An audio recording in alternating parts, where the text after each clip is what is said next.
Assalamualaikum warahmatullahi wabarakatuh. Waalaikumsalam warahmatullahi wabarakatuh. Baiklah, selamat pagi anak-anak. Pagi, Bu. Gimana kabar kalian hari ini? Alhamdulillah baik, Bu. Nah, sebelum Ibu lanjut, Ibu mau tanya dulu siapa yang tidak hadir hari ini? Aldo, Bu. Sakit, Bu. Cuma Aldo? Ya, Bu. Baiklah. Sebelumnya udah pada semangat belum? Semangat, Bu. Nah, baiklah anak-anak, sebelum kita memulai pelajaran kita seperti biasanya, marilah kita berdoa. Silakan untuk ketua kelas memimpin doanya. Baik, sebelum mulai pelajaran, marilah kita berdoa. Berdoa dimulai. Berdoa selesai. Baiklah, terima kasih untuk ketua kelas karena sudah memimpin doanya.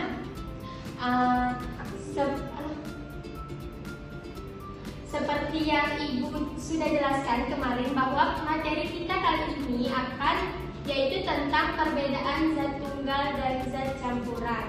Nah, sebelum Ibu lanjut, apakah kalian ada yang tahu apa itu zat tunggal dan zat campuran? Tidak ada, Bu. Nah, adapun tujuan pembelajaran kita yang pertama yaitu menjelaskan pengertian zat, yang kedua membedakan antara zat tunggal dan zat campuran, yang ketiga mengidentifikasi berbagai jenis campuran, dan yang keempat melakukan percobaan sederhana yang kelima menjelaskan proses pencampuran zat. Jadi, apakah bisa dipahami anak-anak? Bisa, Ibu. Bisa, Ibu. Nah, baiklah, jika tidak tahu maka akan Ibu lanjut. Nah, di sini ada struktur, boleh kalian perhatikan. Yang mana di sini yaitu ada materi yang dibagi menjadi dua, yaitu zat tunggal dan zat campuran seperti pada judul kita kali ini. Dari zat tunggal dibagi menjadi dua, yaitu unsur senyawa dan unsur dan senyawa. Sedangkan untuk campuran dibagi menjadi dua, yaitu homogen dan heterogen. Apakah sampai sini bisa dipahami? Bisa, Bu. Jadi untuk zat tunggal dibagi menjadi dua, unsur dan senyawa, sedangkan campuran dibagi menjadi dua juga, yaitu homogen dan heterogen. Nah, boleh kalian perhatikan deskripsi di atas, yaitu zat tunggal adalah materi yang memiliki komposisi tetap dan sifat-sifat yang seragam di seluruh bagiannya. Artinya, zat hanya terdiri dari satu jenis partikel, baik unsur ataupun senyawa, dan tidak bisa dipisahkan melalui proses fisika biasa. Sampai sini bisa dipahami? Bisa, Bu. Nah, sedangkan kalau campuran adalah materi yang tersusun dari dua atau lebih zat, unsur atau senyawa seperti yang tadi yang tidak bereaksi secara kimia dan masih mempertahankan sifat-sifat aslinya. Campuran tidak memiliki komposisi tetap sehingga bisa dipisahkan dengan cara fisika seperti penyaringan, penyulingan, sentrifugasi, dan lainnya. Next, boleh kalian perhatikan dua gambar di atas. Nah, untuk satu orang, coba jelaskan apa yang kalian lihat di atas. Saya, Bu. Ya, silakan. Saya, Bu, perbedaannya Silakan. kalau gambar air putih itu bukan campuran. Kalau yang gambar kopi itu campuran, Bu. Nah, tepat sekali. Nah, bisa dibilang yang gambar air putih merupakan zat, sedangkan yang di sebelahnya merupakan campuran, sesuai dengan deskripsi sebelumnya bahwa zat terdiri dari satu partikel, hanya terdiri dari satu, dan sedangkan campuran terdiri dari dua atau lebih zat. Bisa dipahami sampai sini? Bisa, Bu. Baik, nah, adapun campuran terdiri dari dua, yaitu homogen dan heterogen. Yang mana campuran homogen tidak bisa dibedakan antara komponen penyusunnya dengan mata, disebut juga sebagai larutan. Jadi larutan homogen tidak bisa kita lihat perbedaan zatnya ataupun tidak ada bidang batas di dalamnya, itu disebut dengan campuran homogen. Sedangkan campuran heterogen adalah campuran yang tidak seragam dan bagian-bagiannya bisa dilihat secara langsung. Komponen penyusunnya bisa dibedakan. Nah, sedangkan campuran heterogen di sini kita bisa bedakan antara bidang batasnya. Seperti itu. Apakah sudah mengerti? Mengerti, Bu. Nah, baik. Perhatikan juga gambar selanjutnya. Di sini ada air ditambah gelas dan ada air ditambah pasir. Bisa kalian lihat gambarnya? Sudah jelas? Baik. Nah, untuk Siti, menurut kamu air ditambah gula merupakan campuran apa? Campuran homogen. Kenapa kok bisa disebut dengan campuran homogen? Karena dia tidak bisa kalau ada campur. Baik. Nah, sedikit penjelasan tadi dan yang telah Ibu sampaikan ke kalian. Sebelum Ibu menyuruh kalian mengerjakan sesuatu, Ibu ingin bertanya, apakah ada yang tidak kalian mengerti dari materi kali ini? Sudah cukup paham, Bu. Sudah cukup paham. Hengki gimana, Hengki? Paham, Bu. Siti gimana?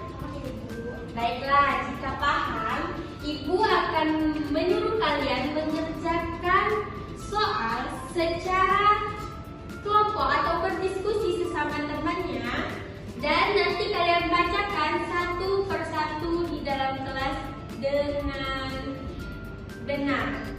Kalian boleh mencarinya di HP kalian masing-masing, buka Google ataupun apa-apa literasi. Nah, nanti kalian sampaikan ke depan kelas. Mengerti? Soalnya sudah Ibu share ya di Google Classroom. Apakah sudah ada? Sudah, Bu. Baik, jika sudah ada, silakan dikerjakan. Nah, apakah bisa dimengerti? Bisa, Bu. Ibu izin bertanya apakah seperti ini, Bu, cara menjawabnya? Baik, sekali, bagus sekali. Bu, terima kasih. Boleh nanti saya lihat pekerjaan kamu? Ini Bu, betul Bu? Wow, dapat kamu nanti boleh tutup ya. Nah, kerjakan dengan benar ya anak-anak. Sudah kasih waktu, sisa waktunya tinggal 15 menit lagi. Segera kerjakan dan maju ke depan. Dah, kaki. Nah, anak-anak, waktunya Ibu rasa sudah habis. Apakah kalian sudah mengerjakan semua? Sudah, Bu. Baik. Nah, sebelum Ibu menyuruh kalian maju satu persatu, tolong sebutkan nama kalian dan kalian di bagian yang mana-mana saja ya. Ya.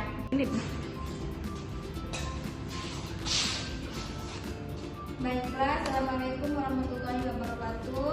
Waalaikumsalam warahmatullahi wabarakatuh. Di sini saya akan menjelaskan hasil tugas saya. Yang pertama, jelaskan dengan kata-katamu sendiri apa perbedaan antara zat tunggal dan campuran serta kan contoh masing-masing. Zat tunggal adalah zat yang terdiri dari satu jenis partikel saja dan tidak dapat dipisahkan lagi dengan cara fisik biasa. Contohnya itu seperti air murni, oksigen, dan garam murni. Soal yang kedua, mengapa air garam disebut campuran sedangkan air minum disebut zat tunggal? Jadi air garam itu disebut campuran karena terdiri dari dua zat, yaitu air dan garam yang dicampur tanpa reaksi kimia. Garam tetap dapat dipisahkan dari air dengan cara penguapan, sedangkan air murni hanya mengandung satu jenis zat yaitu H2O dan tidak bisa dipisahkan lebih lanjut secara fisik menjadi zat lain. Sekian dari penjelasan saya akhiri. Wassalamualaikum warahmatullahi wabarakatuh. Nah, tepuk tangan sekali untuk Serodi. Jawabannya sudah sangat memuaskan ya, disertai dengan contoh-contoh yang ada. Baik, Sherlyn. Nah, untuk soal nomor 2 dan nomor 3, boleh siapa yang ingin maju? Saya Bu. Nah, silakan maju.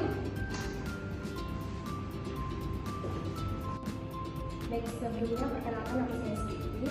Saya akan menjawab pertanyaan yang telah diberikan. Seorang siswa mencampurkan gula dengan air hingga larut sempurna. Apakah hasilnya tergolong zat atau campuran? Jelaskan alasanmu. Baik, hasil pencampuran antara gula dan air tergolong ke dalam campuran. Lebih tepatnya campuran homogen, karena kedua zat tersebut bercampur rata dan tidak bisa dibedakan secara kasat mata. Namun, sifat masing-masing zat tetap ada dan bisa dipisahkan kembali, misalnya dengan penguapan air. Untuk jawaban nomor 4, pertanyaannya, jelaskan perbedaan campuran homogen dan campuran heterogen serta berikan contohnya. Nah, campuran homogen adalah campuran yang zat penyusunnya tidak dapat dibedakan dengan mata. Misalnya campuran larutan gula, udara, cuka. Campuran heterogen adalah campuran yang zat penyusunnya masih bisa dibedakan. Misalnya campuran pasir dan air, minyak dan air, campuran batu dengan tanah. Sekian, terima kasih. Nah, baik. Untuk jawaban Siti sangat memuaskan. Tepuk tangannya juga. Tepuk tangan juga untuk Sherlyn tadi. Nah, untuk yang terakhir boleh satu Hengki maju. Baik, perkenalkan nama saya Hengki. Saya akan menjawab soal nomor 5, yaitu bagaimana cara yang bisa dilakukan untuk memisahkan campuran antara pasir dan garam. Jelaskan langkah-langkahnya. Jawabannya, cara memisahkan campuran pasir dan garam yaitu: pertama, tambahkan air ke dalam campuran tersebut dan aduk hingga garam larut. Yang kedua, saring campuran tersebut, pasir akan tertinggal di saringan. Dan yang ketiga yaitu didinginkan air garam hasil saringan hingga airnya menguap dan garam tertinggal. Langkah ini melibatkan penyaringan dan penguapan. Sekian dan terima kasih. Baik, Hengki, tepuk tangan untuk Hengki.